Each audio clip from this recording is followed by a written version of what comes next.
الذين طغوا في البلاد. أعوذ بالله من الشيطان الرجيم. بسم الله الرحمن الرحيم. الذين طغوا في البلاد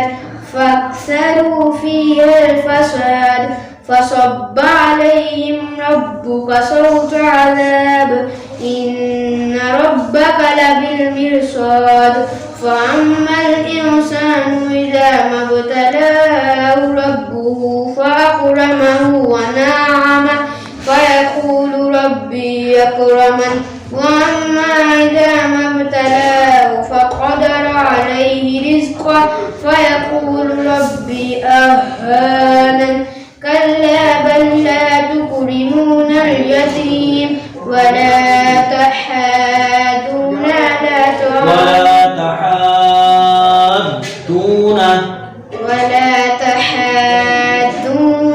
على طعام المسكين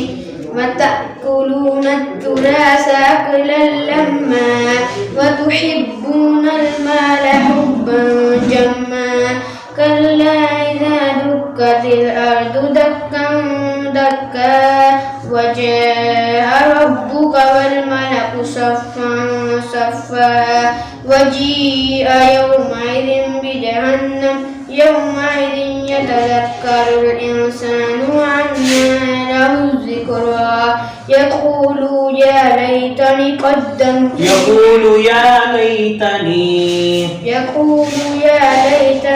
قدمت لحياتي فيومئذ لا يعذب عذابه أحد ولا يوثق وثاقه أحد يا أيتها النفس المطمئنة ارجعي إلى ربك راضية مرضية فادخلي في عبادي وادخلي في عبادي